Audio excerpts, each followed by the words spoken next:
A fatal shooting by ICE in Houston, now an international incident with Mexico pledging to seek criminal charges. That story and more today on the Texas Standard.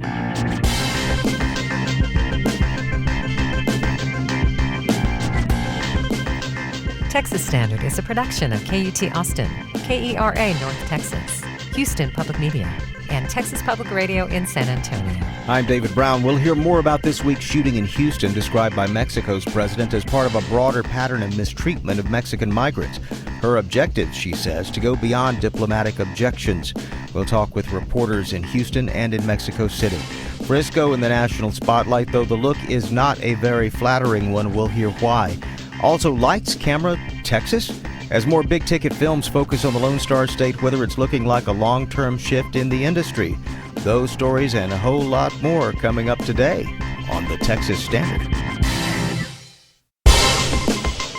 No matter where you are, it's Texas Standard Time on this Friday, the 10th of July, 2026. I'm David Brown. Great to have you with us. As most Texans know, immigration has long been one of the defining issues in U.S.-Mexico relations. All the more so during President Trump's second term. The two governments have managed to cooperate on some issues regarding border security, cartel enforcement, and trade, even while disagreeing sharply over deportations and the treatment of Mexican nationals living in the United States. But now that disagreement is escalating, and events recently in Houston appear to be at the heart of it. Mexico now says it's taking the unusual step of asking U.S. authorities to pursue criminal charges in connection with the deaths of 17 Mexican citizens who either died in ICE custody or during immigration enforcement operations. This announcement follows this week's fatal shooting of a longtime Houston resident by ICE agents, a case that's already drawing competing accounts from federal officials and from the man's family. While, as the AP and others note, Mexico's request carries no legal force in the United States, it signals a decision by President Claudia Sheinbaum's government to move beyond diplomatic protests and put additional public and legal pressure on Washington. We're joined now by Bianca Seward, who's been covering the Houston shooting for our partners at Houston Public Media. Bianca, welcome. Hi, thanks for having me. Also joining us, Stefania Corpi, a Mexico City-based journalist who frequently contributes to Texas Public Radio in San Antonio. Stefania, welcome back. Hi, thank you for having me. Bianca, let's begin in Houston. Walk us through what happened in the shooting of Lorenzo Salgado Araujo and where the key facts are still disputed between ICE and the man's family. Yeah, right now we're still working off the short public account from ICE officials, which, as you just noted, the family has disputed the account. But what ICE says is that on early Tuesday morning, agents were attempting to arrest Lorenzo Salgado Araujo as part of a targeted enforcement operation.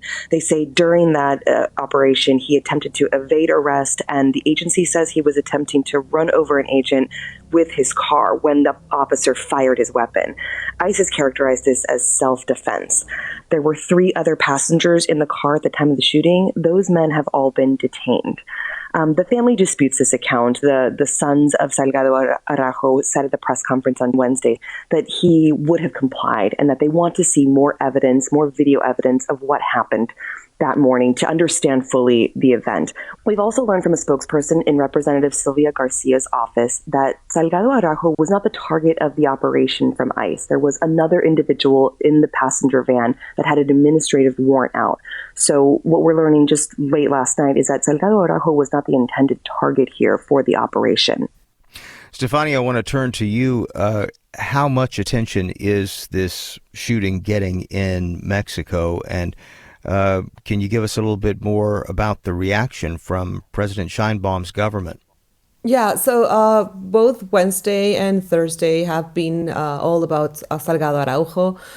President Sheinbaum has said that this matter has her whole attention and her government's attention, that diplomatic tensions were not going to get in the way of how they were going to react, and that 17 deaths of Mexican nationals were linked to ICE. So part of the legal strategy is to mention those and to have a precedent so that people living in Mexican people living in the U.S. can also feel like they're protected by the government. 14 of them occurred in ICE detention centers and 3 during enforcement operations. So, Salgado Araujo's shooting has set a precedent for this government. Bianca, Mexico says 17 Mexican citizens have died either in ICE custody or during enforcement operations, as Stefania was detailing there. Is this shooting in Houston seen differently because of the circumstances, or has this become the catalyst for broader concerns that have been building? How would you characterize it?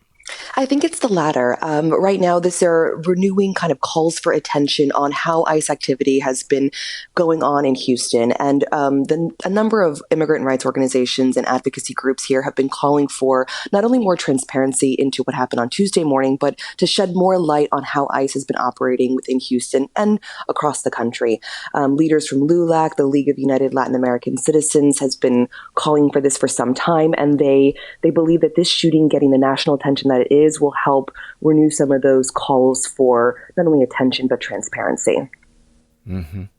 Stefania, Mexico says it's going to be seeking criminal charges and will file civil lawsuits against companies operating detention facilities. So they're not going to try to confront the issue of sovereign immunity that the U.S. would likely claim should Mexico try to sue the U.S. government. But realistically, what can those actions accomplish if the U.S. government isn't obligated to act on Mexico's request in any event? So what President Sheinbaum and Roberto Velasco, Foreign Affairs Minister, mentioned was that they were going to do civil and criminal lawsuits against some of the detention centers. Like one focus was Adelanto, where several Mexican nationals have died. The company operating Adelanto is GEO Group, and who has also faced complaints over medical negligence and poor conditions. Mexican government has also reached out to international organizations like the Inter-American Commission on Human Rights and the UN High Commissioner for Human Rights in an attempt to have more attention from international organizations, and so that these lawsuits can actually go through. What they're going to do is doing civil suits and criminal suits in the U.S. Led by consulates and the Foreign Affairs Minister. Stefania, I want to stick with you for just a moment. Why does Sheinbaum feel that this is the right move for her government right now? What has changed for her, do you think? I feel like there's been so much pressure and tensions between the Trump's government and her government. The USMCA was not re-signed for the 16 years. This is the trade agreement between the U.S., Mexico, and Canada. Yes. There's been a lot of pressure on what happened with Zambada and cartels, how the Mayo Zambada was, they're calling it a kidnap from the U.S. government. So all these things are building up in Mexico, and I feel like she, after the shooting of Araujo, she felt like she had to make another move. There's definitely, she also mentioned that she felt, and her government felt, that Mexicans were being targeted in these operations. So it's kind of like a political move, but it's also something that she knows that Mexicans in the U.S. need to feel her support. We're also having some elections coming up, so it's part of a political move. Bianca, I know that this is a major story, certainly in Houston, as much as it is on the national level. What are you hearing in terms of calls for the local government or for local authorities to come up with answers as to what actually happened with the shooting that seems to have seems to be sort of at the heart of the current outrage right now?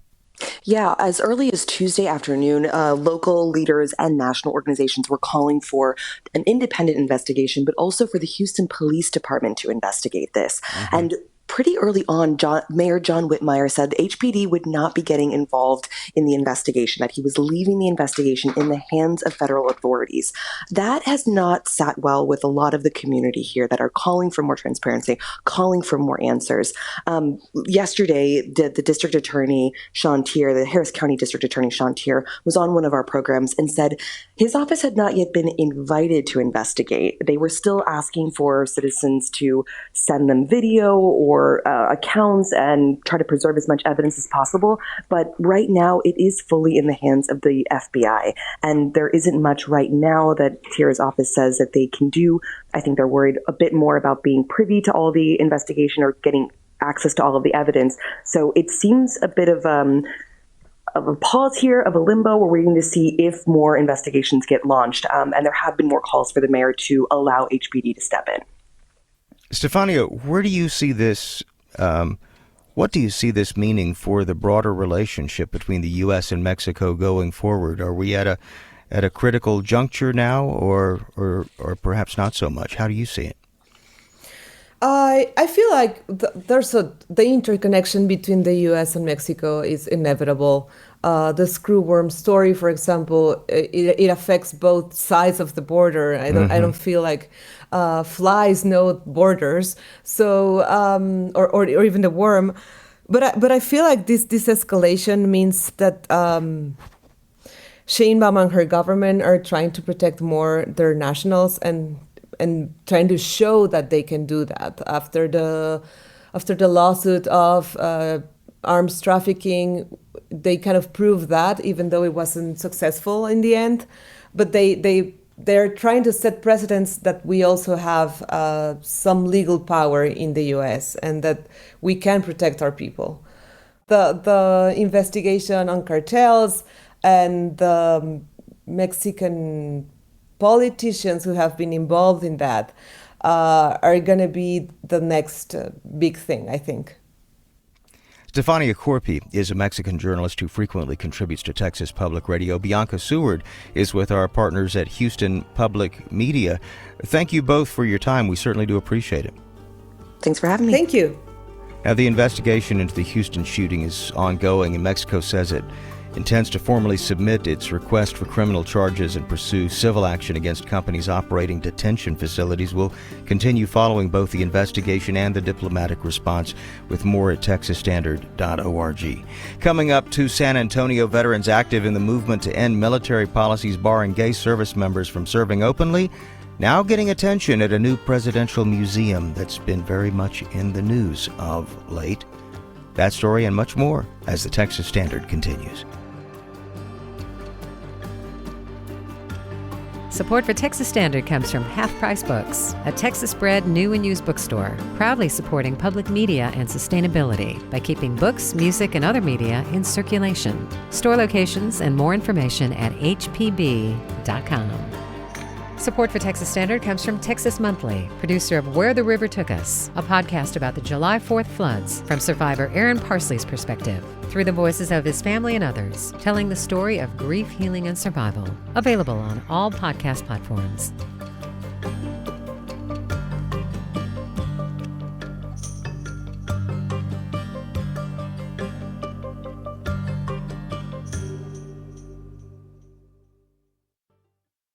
This is the Texas Standard. I'm Laura Rice. The brand new Obama Presidential Center in Chicago has now been welcoming visitors.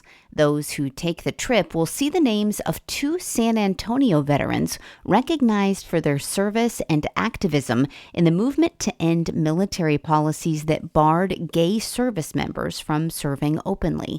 TPR's Joey Palacios spoke with Danny Ingram and Eric Alva.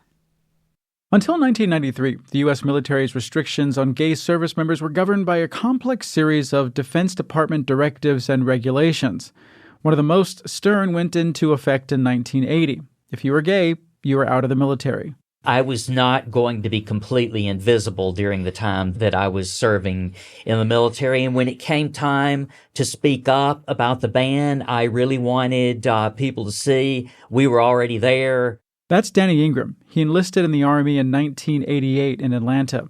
He also wasn't shy about marching in pride parades, completely covered in a hat, glasses, and in uniform. He would wear a black armband that said, "Lift the ban." I was photographed, and the photo made it into the newspaper. And the caption under the newspaper was, "A veteran expresses her opinion." So they thought that I was a woman, which is cool. So I did march incognito during those times when I was still actively serving in the military. In 1992, then Arkansas Governor Bill Clinton campaigned for president on a promise to lift the military's ban on gay service members. Ingram came out to his commanding officers after Clinton made that pledge. Sometime later, they started discharge proceedings against me. That was until Clinton won and the proceedings stopped. In July 1993, Clinton detailed the framework of what would become Don't Ask, Don't Tell. The policy I am announcing today is, in my judgment, the right thing to do and the best way to do it. It is right because it provides greater protection to those who happen to be homosexual and want to serve their country honorably in uniform, obeying all the military's rules against sexual misconduct. Don't Ask, Don't Tell became law that November. They immediately unfroze my discharge proceedings under the new policy because I had told. I became one of the first service members in the military to be discharged under Don't Ask, Don't Tell. Ingram would become president for American Veterans for Equal Rights and then lobby towards removing the law. Don't Ask, Don't Tell was in effect for 16 years until President Barack Obama repealed it in December of 2010. As Commander-in-Chief, I am certain that we can effect this transition in a way that only strengthens our military readiness. The people will look back on this moment and wonder why it was ever a source of controversy in the first place. Ingram was in the audience. The day that the president signed the repeal of Don't Ask, Don't Tell was one of the happiest days of my life. We had worked so very long to see the ban get lifted.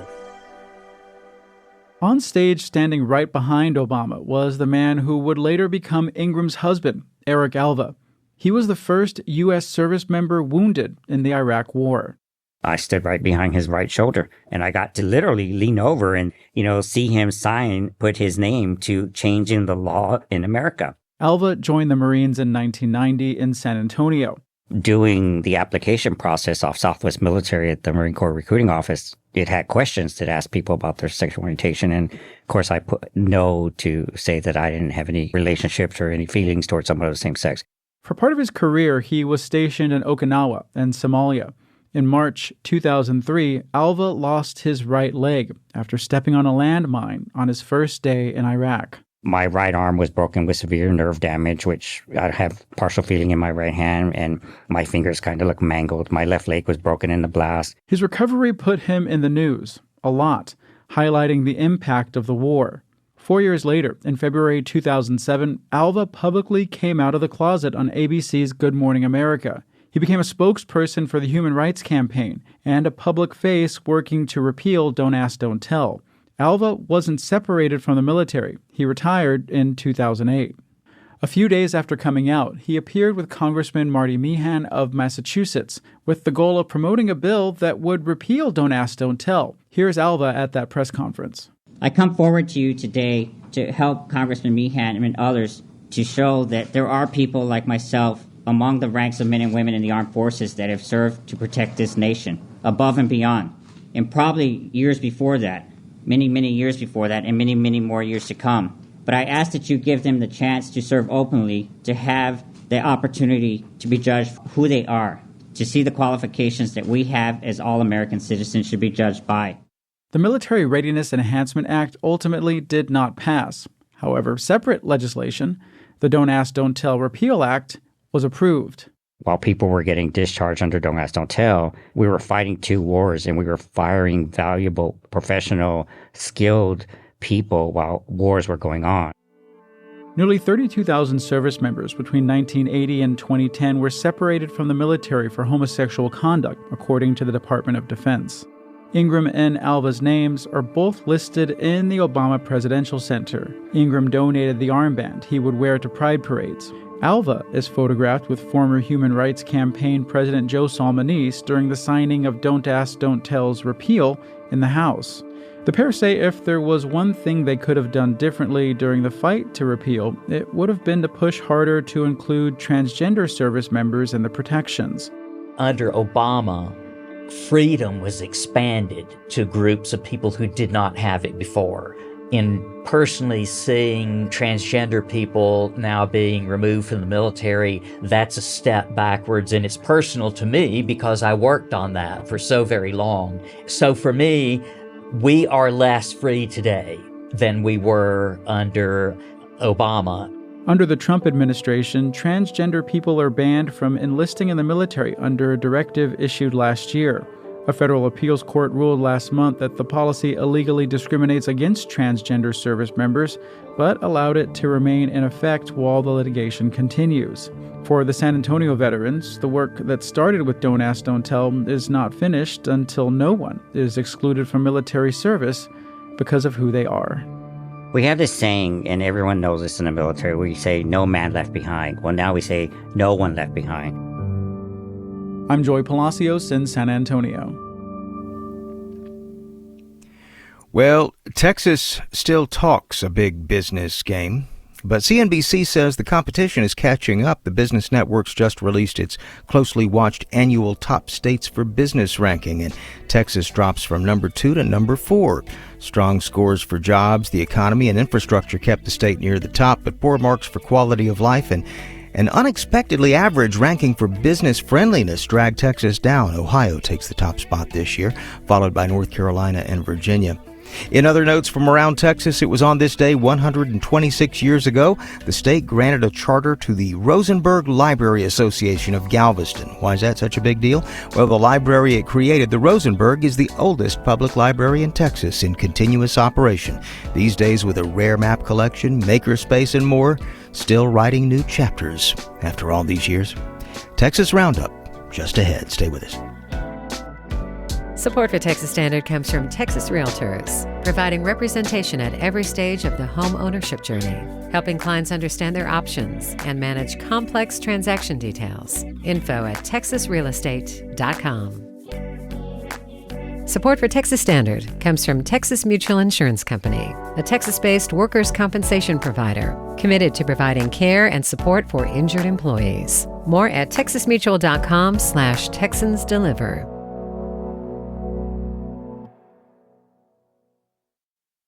From the Texas Newsroom, I'm Tom Perumian. A judge says Texas has to speed up putting jail inmates who are incompetent to stand trial in mental health facilities.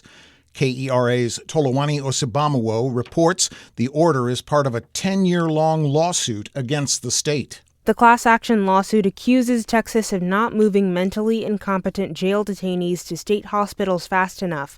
Those inmates who are still presumed innocent spend months or years awaiting treatment so they can stand trial. Beth Mitchell is one of the plaintiff's attorneys. Texas must have a system that timely provides access to competency restoration that doesn't allow people to just languish in jail. A federal judge in Austin now says Texas has to transfer inmates to mental health facilities within 21 days of when they're deemed incompetent. The state hasn't said whether it will appeal the ruling. I'm Toluwani Osibamawo in Dallas. An appeals court has declined to intervene in a fight to restore the Texas DREAM Act. The law passed in 2001, giving DACA recipients access to in-state tuition. The Department of Justice sued last year and was joined by the Texas Attorney General Ken Paxton, who sided with the federal government to end the law. Some students sued, asking for the right to defend the law in court, but were denied by the Fifth Circuit Court of Appeals. Aaron Reitz is now the U.S. Attorney for the Southern District of Texas. He was appointed by President Trump to fill the position after the acting U.S. Attorney was confirmed as a federal judge. Reitz had previously served in the Texas Attorney General's office. He campaigned for that job, but finished in fourth place during the Republican primary to replace Ken Paxton. In South Texas, the beach next to SpaceX's Starbase launch site will keep the name Boca Chica Beach. That's after a decision Thursday from a federal panel rejecting a proposal to rename it Cyber Beach. Boca Chica Beach is located outside Brownsville and has carried its historic name since 1936. The proposal to change it came from a SpaceX supporter in Mississippi. He said the name Cyber Beach would recognize the area's role in the development of spaceflight. State Representative Erin Gomez represents the area and celebrated the proposal's rejection. Thank you to every concerned citizen, to every elected official who rose up in unity to oppose this change. Today is a great day for South Texas. The public beach has become the center of SpaceX's growing footprint in South Texas in recent years. It's next to the company's Starbase launch and production complex, where SpaceX builds and tests its rockets. I'm Lucio Vasquez in Houston. I'm Tom Perumian in the Texas Newsroom. You're listening to statewide news from public radio stations across Texas. This coverage is only possible because of support from listeners like you. You can help sustain and grow Texas news coverage by donating to your local public radio station today. It's the Texas Standard. I'm David Brown. On the east side of Frisco, Texas, an intricate Hindu temple sits where once there was a landscaping warehouse. Some days you can find people playing cricket on the field outside, and the city is dotted with restaurants boasting Indian fare. None of this is particularly surprising when you consider that the 2026 population overview shows 33% of Frisco's residents are Asian, many of those of Indian descent. But starting about a year ago, Frisco started making headlines for something else. The city has become something of a capital for a rise in U.S. anti-Indian sentiment. Here to tell us more, Mark Dent, who has been writing about this issue for Texas Monthly. Mark, welcome to the Texas Standard. Yeah, thanks for having me, David. Were you able to pinpoint where this campaign of anti-Indian sentiment is coming from and why this might be happening now? I don't think there was an exact starting point necessarily. The Indian population has been growing in Frisco for about the past 15 or 20 years without a ton of public uproar or anything like that. There have been, of course, some very significant tensions just within the community that involve neighbors and things like that. But around a year ago, you did start to see a lot more influencers and Republican politicians starting to become more involved, particularly speaking out against H-1B visas and in some cases the Indian American community in general.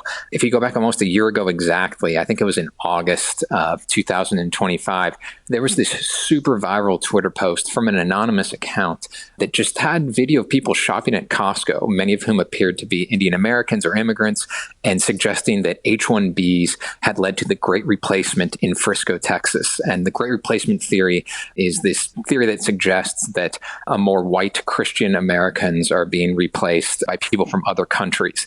And that was one of the first instances I found where you had this very public, very popular broadside against Indian Americans in Frisco.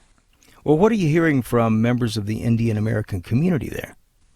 Well, it really took them by surprise. I talked to quite a few of them. Frisco has had a lot of immigrants coming in for many years. That temple that you mentioned was first dedicated in 2008.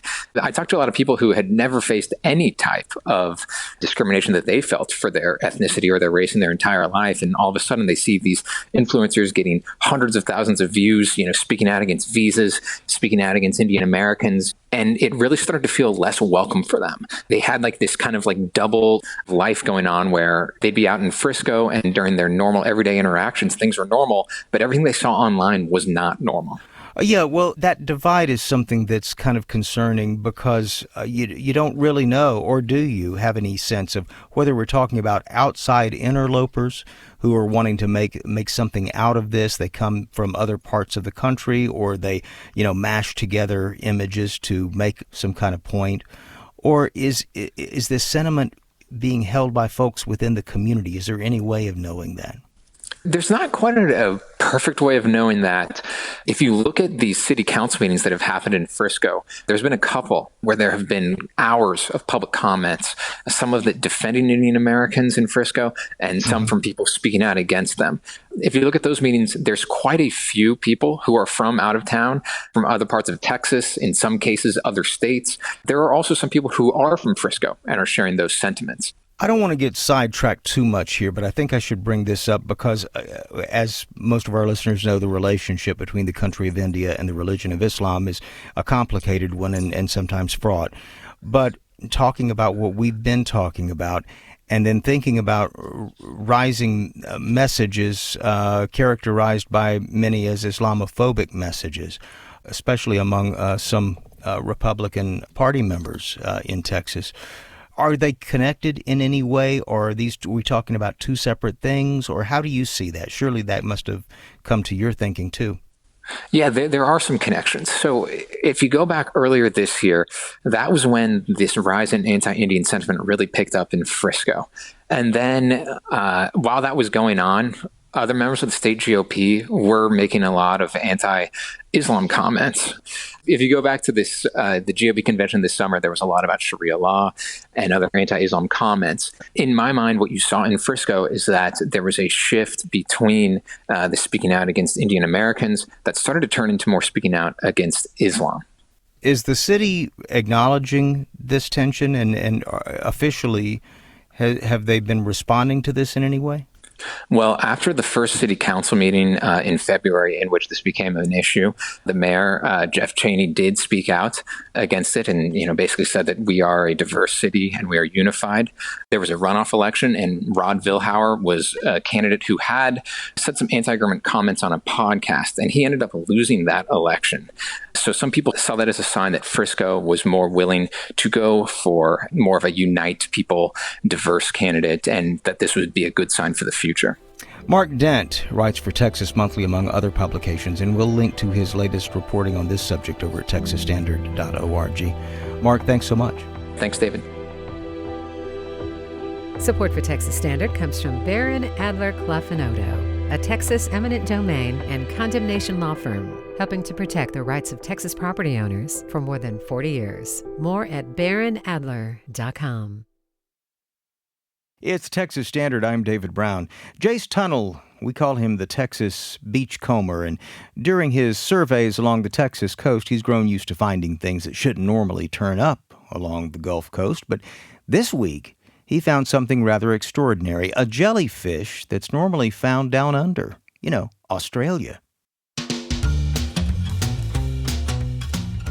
One of the highlights from this week's beachcombing survey was finding about a dozen Australian white-spotted jellyfish scattered along the shoreline.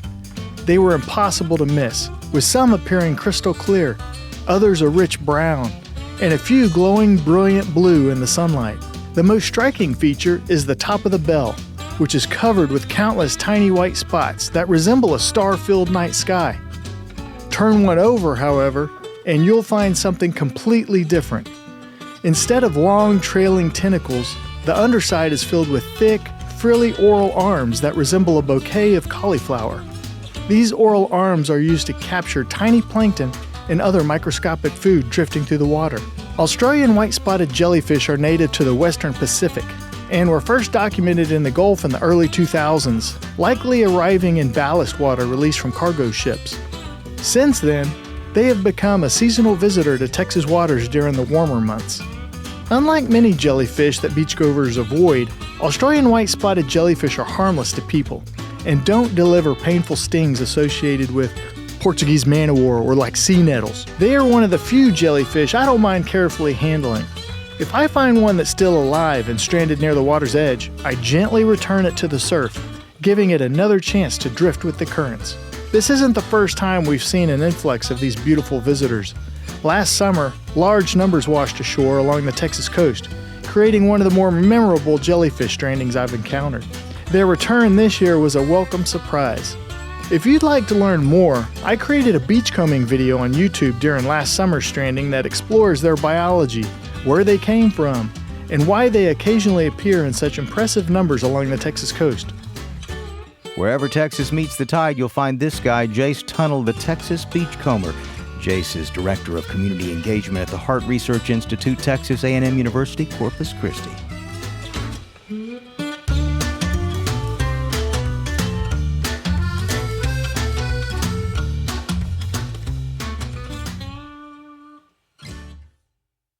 You've got it tuned to the Texas Standard. I'm Laura Rice. We've long heard Texas describe itself as Hollywood's third coast. For decades, it's been not just home, but primary production location for independent filmmakers such as Richard Linklater and Robert Rodriguez. And TV's new Western king, Taylor Sheridan, has created an empire that employs most of the available crew in North Texas. Texans have also invested in new studio space and other technology, including in smaller Central Texas cities like San Marcos and Bastrop. Then add on renewed filmmaking incentives. So is Texas really in a position to capture a bigger piece of film and TV production? John Gibson seems to think so. He's Vice President of Public Affairs and Industry Relations at the Motion Picture Association. John, welcome to the Texas Standard. Thank you for having me. So excited to talk to you.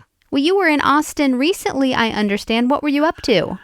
This actually started last year. In PA, we did programming at South by Southwest. While we were there, our CEO visited the governor's mansion and had incredible conversations with the governor and First Lady about all that is happening in Texas regarding the industry.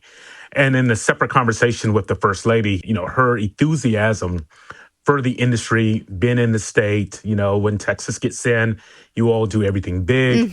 I mean, she really implored him, South by Southwest is amazing, but there's some really impactful, on-the-ground, true Texas organizations. And so I was in Austin to solidify partnerships with the Austin Film Festival and the ATX TV Festival.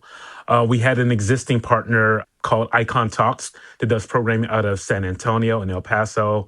And so it was just kind of to reaffirm our commitment to them, but also support what ATX and Austin are both doing, which is really training people to be a part of the industry workforce. And that's, what my goal is, just making sure that, supporting our member studios and providing a industry workforce that looks like the global audience that supports it.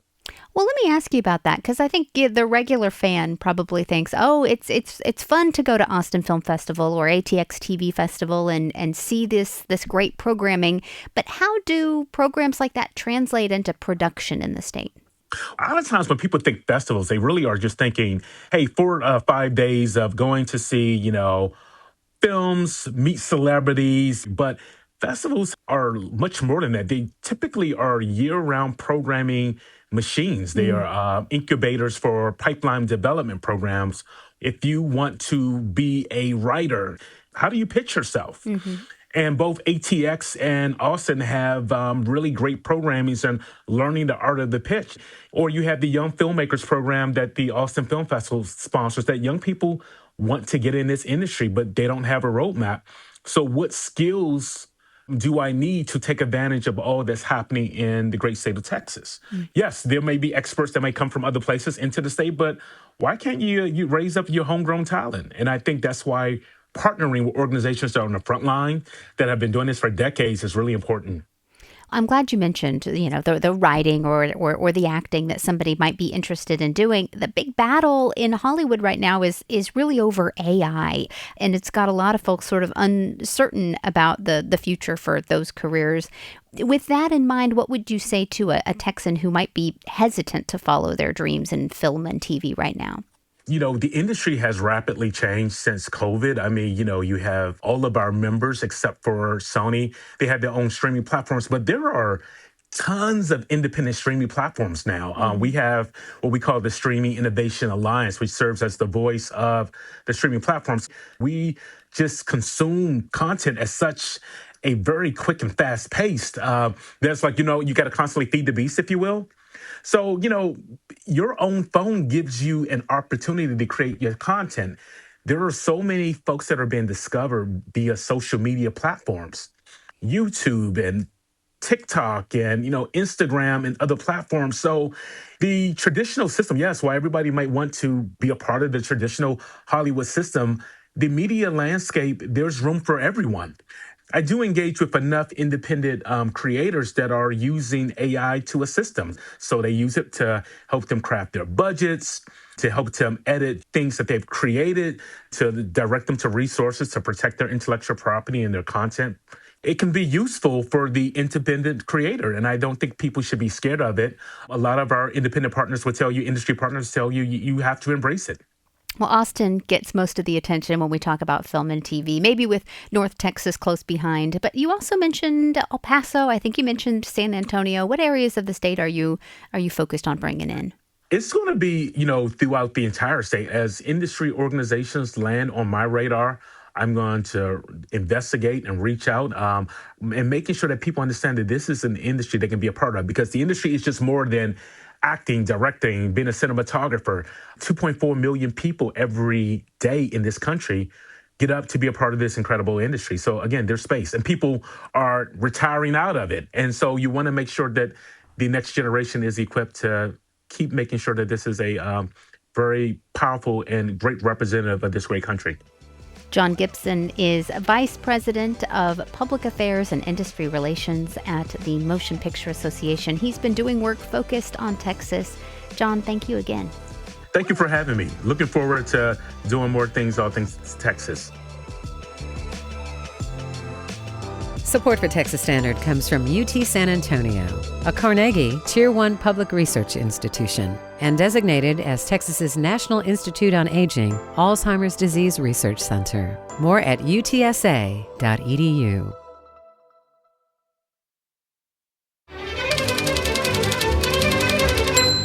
I'm Sean Petrie. I'm with the Typewriter Rodeo. In the Typewriter Rodeo, we make up poems on the spot on whatever topic people want. Wedding Day for loyal KUT listeners Rebecca and Allie, who were married last Saturday in Providence, Rhode Island. I walked around Providence this wind-filled morning. At the State House, a pride flag rippled high in the sun, sometimes bold and showing every color, then sagging almost to nothing. And so it is. Some days the two of you will be full to bursting. Others will feel like defeat. And yet the love, the fierce, fierce love, is always there to unfurl. Just like all these people gathered to celebrate the two of you flying into life together. As I walked Providence this beautiful, wind-filled morning, there was a pride flag, not just at the State House, but everywhere. For the Texas Standard, I'm Sean Petrie with the Typewriter Rodeo. You can hear the Typewriter Rodeo every Friday here on the Standard. Got a suggestion for a custom poem? Send it on over. You just might hear it on the radio. But now time for the week that was in Texas politics. Jasper Scherer, politics editor for the Texas Tribune, joins us. Jasper, welcome back. Thanks for having me. Some interesting stuff in the news this week, in particular in the Texas U.S. Senate race, closely watched around the country. Word that Attorney General Ken Paxton raised $9 million for his campaign. James Tallarico, meanwhile, raising $30 million. The polls have suggested the two are rather close, but when it comes to the money raised, this doesn't seem close at all. What do you make of it? Yeah, I think folks who've been following Texas politics over the last, several years or so will kind of roll their eyes and see, another headline of a statewide Democrat raising a boatload of money. And you go back to, Beto O'Rourke's 2018 run all the way up through Colin Allred's 2024 run against Ted Cruz. Democrats have consistently been able to outraise their Republican counterparts here in Texas. But what's different this time is, this, as you were mentioning, David, $30 million is smashes any, so just the sheer scale of Tallarico's fundraising will definitely allow him to, preempt these attacks that are inevitably coming his way. In some ways, a story we've seen before, but also just not quite at this magnitude. Yeah. And it does, I think, raise a question, at least for me, how much this fundraising matters, especially with a fractured media landscape. Used to be that this money was mostly channeled toward TV advertising. I'm not sure how many people are still watching linear television the way that they used to, and I'm wondering if the money is having less of an impact on outcomes or not. How do you see that? Yeah, I think, $30 million sounds like a whole heck of a lot of money, but Texas does have 16 media markets. It's up there with California among the most expensive states to run a statewide campaign in. So that money can disappear fast, and it comes down to, is the candidate using it in a smart way? They still have to, arrive at the most effective messaging.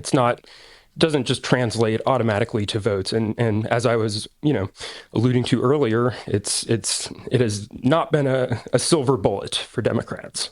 Yeah. There's another story involving Democratic nominee for governor and state representative Gina Hinojosa making headlines for her proposal to send Texans a $1,500 check from the state's rainy day fund. Alas, we're out of time for this broadcast, but you can check out that story and all that we've been talking about over at texasstandard.org, where we'll be linking to the Texas Tribune's excellent reporting. That's where Jasper Scherer is politics editor. And Jasper, thanks so much. Thanks, David. Have a good weekend. You too. And you are listening to the Texas Standard.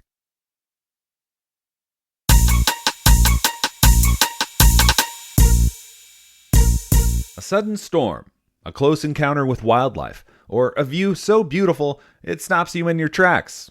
I'm Wells Dunbar with the Texas Standard, and this week we asked about moments you experienced in the Texas outdoors that you will never forget.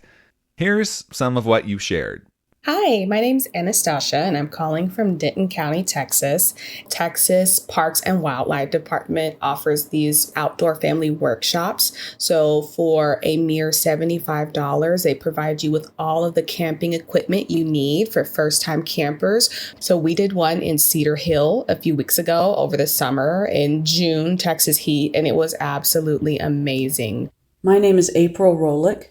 I was about 4 years old, living on a little circle drive and riding my tricycle when I noticed a rag in the yard in the grass and thought, I'll wash my tricycle like Dad washes our car.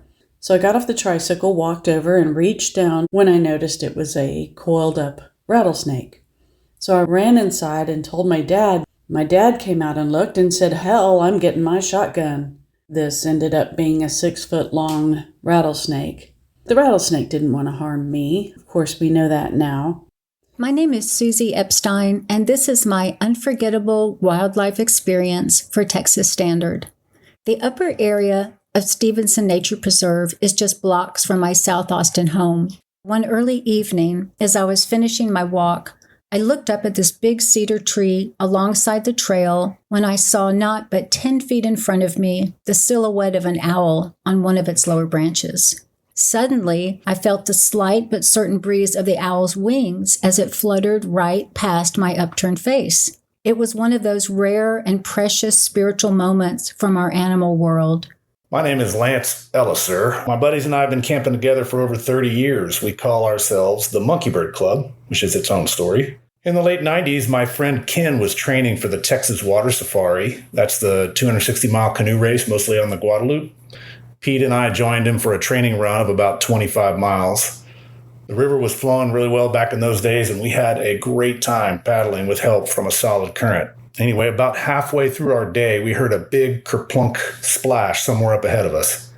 We rounded the turn of the high, steep red clay riverbanks to see a black Angus calf treading water, about to drown. Ken said he wanted to finish it off and eat it, seriously, but I vetoed that and insisted we had to save it. I jumped out and I kept the calf above water until we ran a rope around its neck and shoulder. I clambered up the steep riverbank to the top, and there I used a small tree for leverage. With help from Pete and Ken from below, I hauled the calf up to its mama and released it. All were happy. I was exhausted. I jumped back into the river, and we went on to finish our run. Those are just a few of your unforgettable moments. Thanks to everyone who submitted a recording. There were a lot of you. I'm Wells Dunbar, and this is The Talk of Texas. Alas, we're out of time for the big broadcast, but you can keep up with the news 24/7 all weekend long. TexasStandard.org. On behalf of the entire Texas Standard team, I'm David Brown in Austin, wishing you a wonderful weekend. Philanthropic support for Texas Standard comes from Casey and Scott O'Hare, the Winkler Family Foundation, Lynn Dobson and Greg Woldridge, Adrian Killam, and the George Huntington family. Would your company or organization like to be a sponsor as well? Contact your local station for opportunities within your community. For statewide sponsorships, visit TexasPublicMediaNetwork.com.